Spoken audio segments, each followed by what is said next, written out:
Billie Jean King.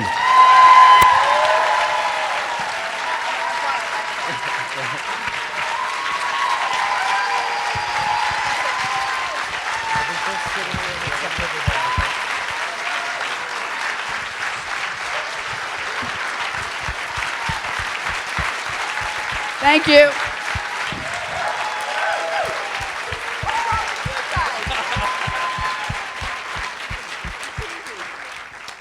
Seventh inning stretch. She's got your number, front row. What's going on?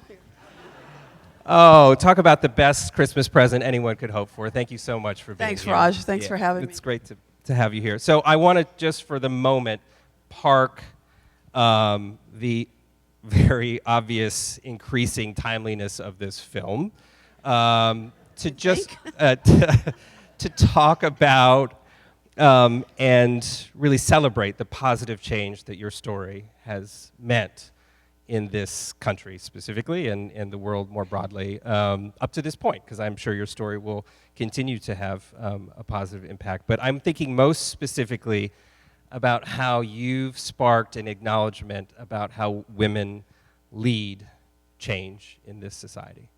And I just think that this film has brought that home for a lot of people, and certainly for me, in recognizing that your drive specifically, but the women that were around you at that time as well, really propelled something forward that has not stopped and is continuing to this day. Well, thank you for those kind words. Now I can't talk. I might as well quit while we're ahead here. What this movie did for me is it brought back so many memories. I think that Jonathan Dayton and Valerie Faris, the two directors who are fantastic, they did Little Miss Sunshine as well, if you saw that, if you like film like I do. When I first met them, they go, "You probably haven't seen our other movie." Well, they've done also Ruby Sparks, but I said, "Try me," and they said,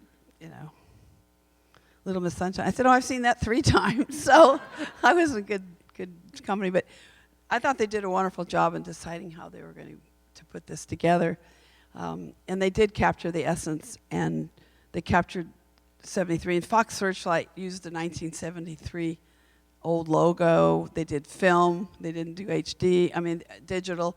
They didn't do any. They really kept it 73 that time. And of course, with the wardrobe, I think you can figure that out as well. And glasses, whatever. Yeah. So it just reminded me how busy and how difficult everything was, and how every single day we had so many meetings. You have no idea. We had meetings and meetings and meetings constantly until 4 o'clock in the morning sometimes, trying to make this happen. And what a lot of people don't realize is I tried to get the men and women together. Everything I try to do is men and women together usually. There's only one thing I've ever done just for women, and that's the Women's Sports Foundation. So, all right. So I'm a huge believer in inclusion and trying to do it together. So I went to the men to start an association together, and they kept rejecting us. So what you see in this movie is actually Plan B. It's not Plan A, for me anyway. And when we were holding up that $1 bill, which goes very quickly in the movie, that is the birth of women's professional tennis, that moment. And when Sloane Stephens got $3.7 million as the first prize of the U.S. Open this year, that's what I flashed back to. And the original 9, you saw my cohorts there. We were called the original 9 when we held up that $1 bill. That's what I think about. I think, it was worth all this striving and putting up with so much. Oh, it was so. I averaged 4 hours of sleep at that time in my life. And everybody goes, "What do you remember in the 70s? I go, "I was just exhausted." I was just so tired. But it took so many people. Gladys, of course, Sarah Silverman did a great job. And Gladys was very eccentric. So, she was very like that. So it was just perfect. Talk to us about Gladys, because that was actually, I just thought Sarah did a remarkable job. But she did. Gladys couldn't possibly have been that charismatic, was she? Oh, yeah. She was very, very eccentric, very difficult at times, but very funny at times, just what the film showed. and she did get the sponsorship, which was Virginia Slims. When Gladys came up to me, because Gladys said, I can't pay you guys. I said, $1 is fine. That's where you got that $1. She said, you'll do it $1. Yeah. And she got the photographer because she owned World Tennis Magazine, which was the largest at that time. And she was the right one to try to get this done. And because she knew everybody. I mean, she knew through advertising, you meet so many people like CEOs. And Joe Cullman III, who was the chairman and CEO and everything at Philip Morris, loves tennis, and he loved us. And even when they stopped sponsoring because the players were getting too young, they continued to help us shape the game. A lot of people don't realize that they're still my friends, the ones that are still alive. So it was just difficult. That's all I can say. So I would ask the same question emotionally about just exhausting. Emma Stone I'm portraying Billie Jean so King. She couldn't prejudiced. possibly be that charismatic, but clearly she is. You know, the one thing that's come out of this for me, relationships are everything. That's one of the things I talk about, particularly at commencement speeches for young people, because they have their long life, hopefully, to lead and what's going to be important. And that's one of the 3 things I talk about, is that relationships are everything. And to me, getting to know the cast, getting to know the directors, getting to know, first of all, Simon Beaufoy, who was a writer who you may know did Slumdog, and he did 127 Hours. He did a couple of Hunger Games. He won the Academy Award for Slumdog. So he's an amazing person, and he's the one I spent the most time with, because they didn't let me near the set once they got going. And rightly so. They're the professionals. I'm an amateur. Stay out of the way. Oh, I don't know about that. No. But so how early on did you meet Simon in the process? How far had he gotten in writing the story? Well, it took 4 years, actually, from start to finish. When I first met Simon, I met Kristen Coulson and Danny Boyle. Those are the first ones in England. We actually have a Battle of the Sexes documentary on the original How Did Women's Tennis Start, professional tennis. And they came to see the premiere at the View in Leicester Square of that documentary. And Peggy Siegel, I hope some of you might know Peggy, girl. Oh, yeah. I've known Peggy forever. She said, I've invited Danny and Christian to be here tonight. I hope they come, and they did. I didn't know they were there, though. They snuck in, and they saw the documentary, and they'd already been doing some research. And Christian said that when they saw this documentary, halfway through it, they looked at each other and said, we're doing this. So fast forward, I meet Simon, and they said, we want your blessing to do this. We don't, and of course, they don't need it. None of all of you out there, if they want to do a movie on you, whether you like them to do it or not. So, but they said, we'd like your blessing. And I'm thinking, even if I give it, I don't know what's going to happen. It was kind of a leap of faith. I loved Simon so much and had faith in him and Danny, and then I met Valerie and Jonathan. But the thing that's come out of this is meeting all these different people. And Emma, of course, that's a whole nother discussion, but Emma and Steve, and then the rest of the cast, like Andrea Riseborough, Austin Stoll, Elizabeth Shue, all these people, and the little guy he could take him home, couldn't you, that little one? Cooper. I met him in LA. I wanted to take him home. He's so adorable. So meeting all these people and seeing them and thinking them as a team, because I come from team sports as a child. My younger brother played 12 years of professional baseball, Randy Moffett, as a relief pitcher. Moffat's my birth name, King's is Larry's name, obviously, and I kept it. That's the joy I've gotten out of this. It's meeting the team that made this film possible, and what a blessing it is for me that I had all these people really want to do it. I don't think they're getting paid a lot. I don't know. But I don't think they're getting paid the big bucks. So I think it was really a labor of love, which I think it's always important to me, that people really have the passion and purpose to want to do something.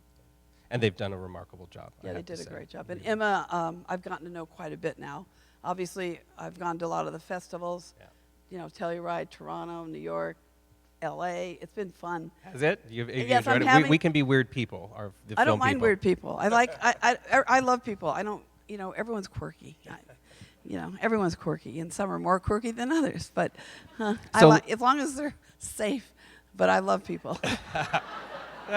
Well, which brings us to the hard part of this discussion, because when you started this journey with this film, publicly at least, it was September, so it was Telluride, and clearly there were parallels in terms of certain public figures in government, say, that lessons could be learned, or Yes. how far we haven't progressed.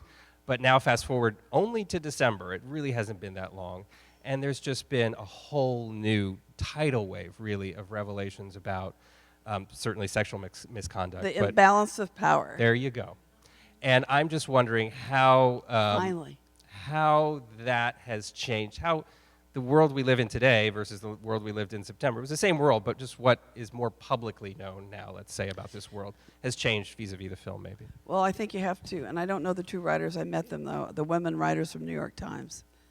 Darn it, what's their names? Yes, Jodie Cantor. Jodie, I met them the other day, Yeah. and they told a great story. They were telling the story that everyone said they would not get this story, that they just could not penetrate Hollywood, basically, and that Harvey Weinstein is you won't make it. And the New York Times made an effort and put the money behind it and said, find the story. And they just persevered. That shows you, for me, those two women showed a form of leadership as well, just being resilient and just hanging in there, and then getting other people to help to find the truth and to have it come out. And women are finally speaking up, probably in this number, first time ever. And that is definitely a turning point, I think.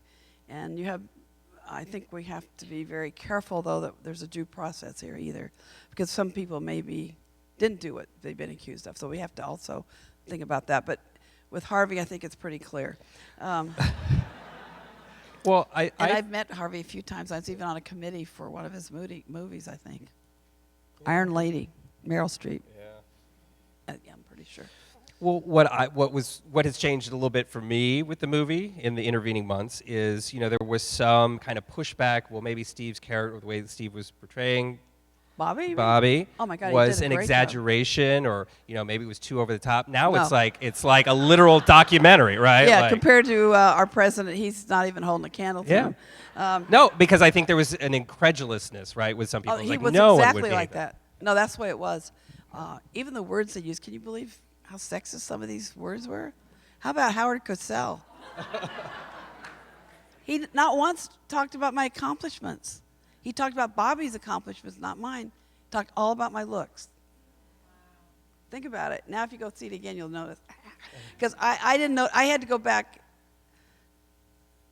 I remember seeing it, then I went back again, and I thought, I didn't even see it the first time around. Because I saw the rough mix at the beginning. And then Sarah Bareilles, the song at the end, I met her one night after watching Waitress, which she's, playing in. What a great play. That's wonderful, too. No, we met and we talked. And then Nick Bertel is just amazing. He did the musical score, and they did the song together. If you'll hear the music through the score through the movie, you'll hear it in the song at the end as well. The way he and then his wife, Caitlin, playing the cello. She's actually playing the cello. There's some string when you'll hear it. It's fantastic.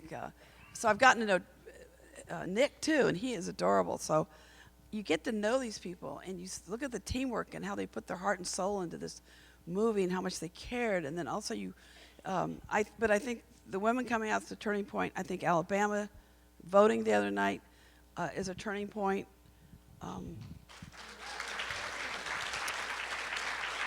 And again, it makes me just want to fight more and more for equality and people doing the right thing. But it's always power, it's imbalance, and that's why people get equal work for equal pay. That's why if we have more women in C-suites, we've got to really make sure our sisters and brothers of color, the LGBT, we just have to have inclusion. We just have to do it, okay? It's so important. And what I wanted out of this movie is to just put fire in the belly of the millennials and the Gen Zs, and that, the millennials are the greatest generation ever for inclusion. They can change the world. They can do this now with technology. I did get a little irritated before the election, in 2015, they actually had people watch this movie, How Important Was It? After the election, they had them watch, they also did another showing and had them gauge it. It went up 35% for its relevancy because of what's going on in this world. And every generation has to pass the baton to the next, but I want this movie to be relevant in a way that it'll help fire up the next generations, because we have to keep going forward and treating others the way they want to be treated. You know, it's really important. I don't know what's gone on. There's no thank yous, there's no pleases anymore. You know how the kids with Alexa, you know, or whatever, you know, and now they're ordering things, and the parents are going, "Oh my God, what's this bill? I got this bill." Well, I think the child should have to say please, and that will. Then they wouldn't be able to order. That'll help. No, it'll help. It'll help them a lot. But, so I do want to open it up to the audience for a few questions. Sure. So get them ready. But before we dive into that, I just wanted to ask about Marilyn, and Andrea Riseborough. Yeah, her performance. What a great actress. Yeah. No. Have you seen her in other English films and all that? I have. I mean, she's I've been tracking her for a while. She's like a chameleon, though. You don't even know it's her. Yeah. I go, Andrea, did I see you in a movie? She played the Duchess of Windsor. Windsor, and then she also played a daughter of somebody, and I'm like, was that you? And she goes, yeah. And I go, wow. And then I call her and Emma P heads, because they got little tiny heads. But you know, have you noticed women that have really small heads usually do better as far as being an actor? So anyway, no, it helps. They'd be, you know. So anyway, I started calling Emma a P head, and then we're in the elevator one night. Emma, Andrea, a whole bunch of us, and some people from Fox Search, like Steve and Barry and all these guys, and Sam. I don't know if it was in London, but I looked. I said, "Oh my God, Emma, I thought you had a P head. Look at Andrea's." And she goes, "Yes, I do." So we've been having fun with that. But the Marilyn that she portrayed is someone that you recognize, remember? Yes. Yeah. The beginning of our relationship, the timing isn't absolutely perfect, but yes. Yeah, she was very sweet. But I can see how you felt for her. But she was very sweet, charming. but she wasn't so sweet later. Oh, no? No. Okay. No, she sued me in 1981. Oh, God. She outed me, and then I lost all my endorsements overnight. That would not happen today. Yeah. That's why Yeah.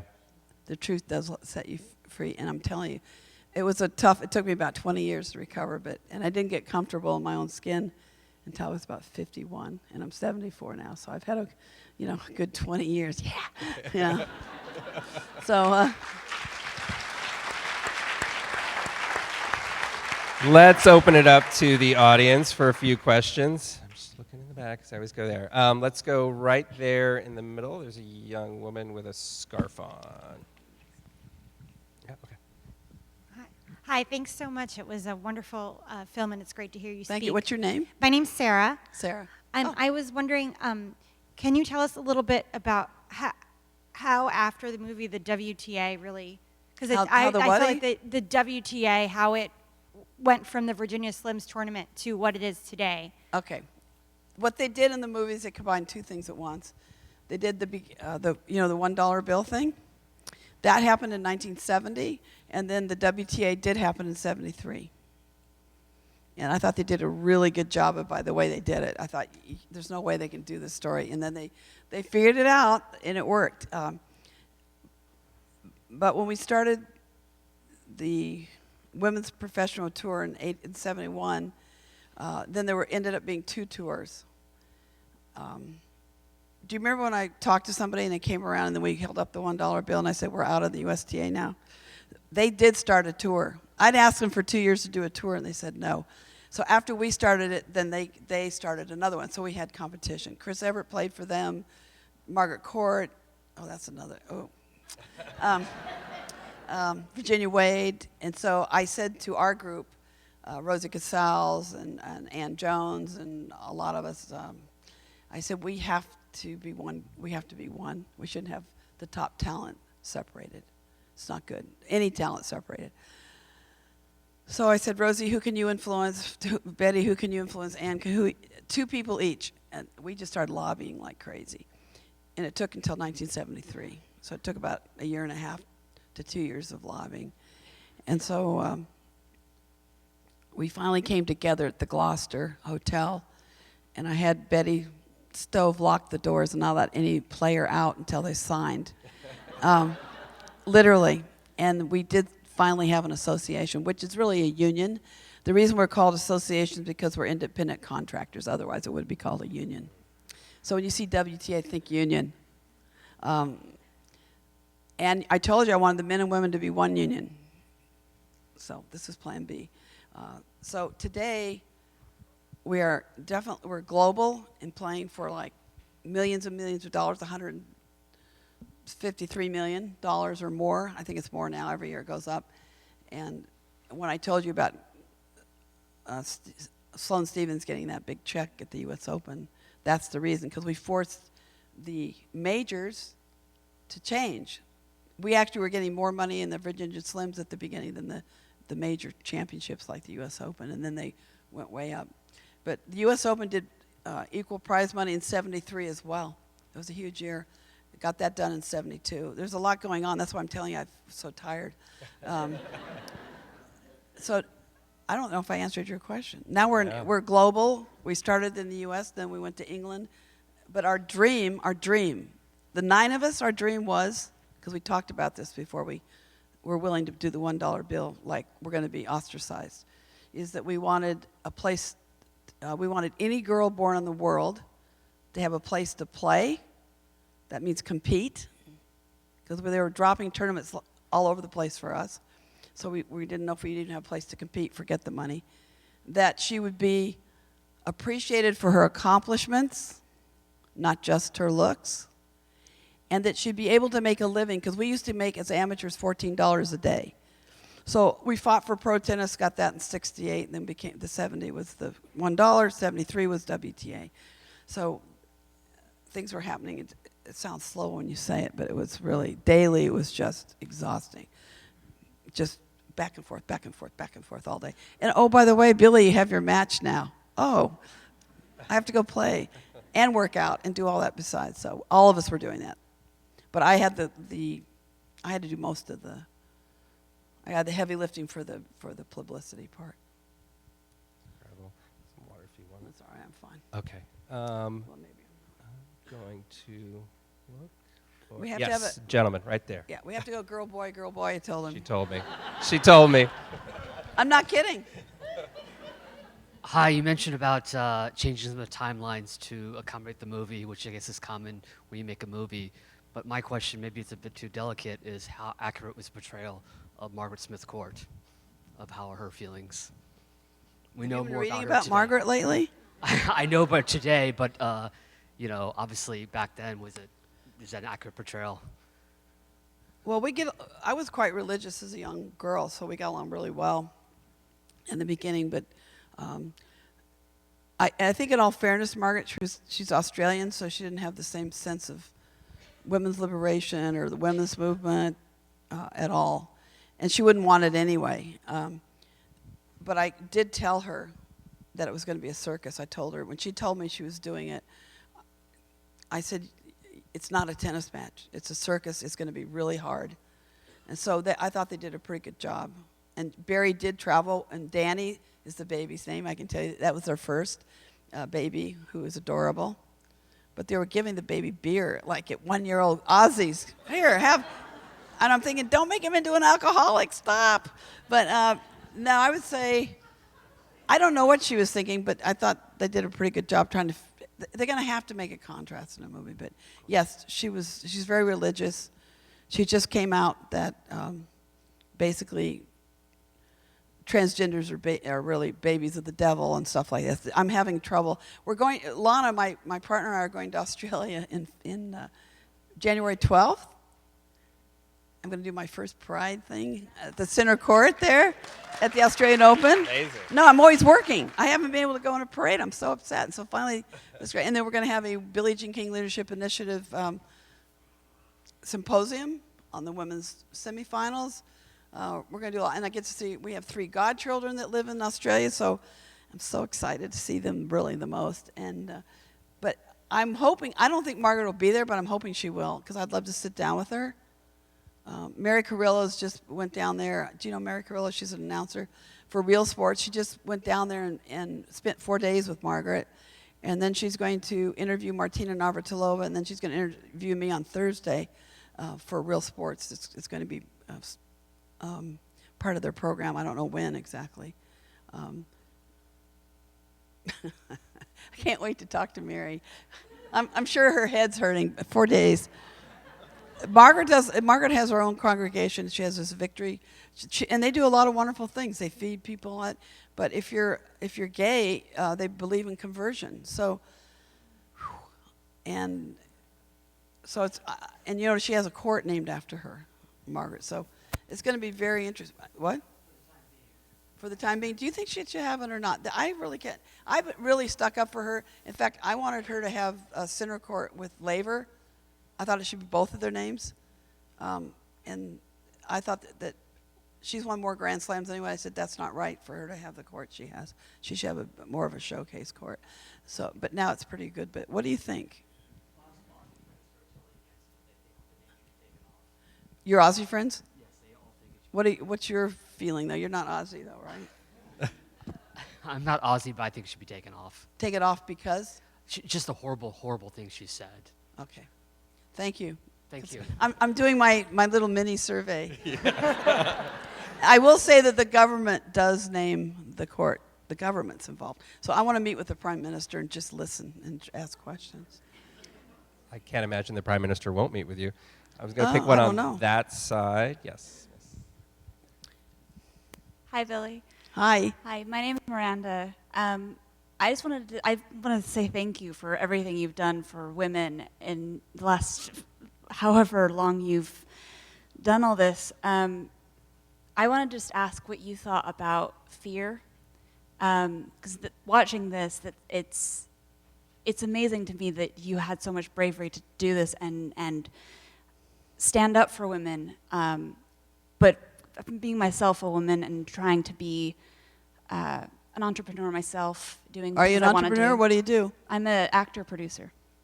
I didn't hear what you said. I'm sorry, say that again? An actor and producer Actor and producer. for film. I love it. You know, Andrew Riceborough has a production company of all women. I didn't know if you guys wanted to know that. No, I just want to encourage you. I'm just telling you she does. Thank you. But it does terrify me a lot of what I'm trying to do, and I wanted to just... You're terrified?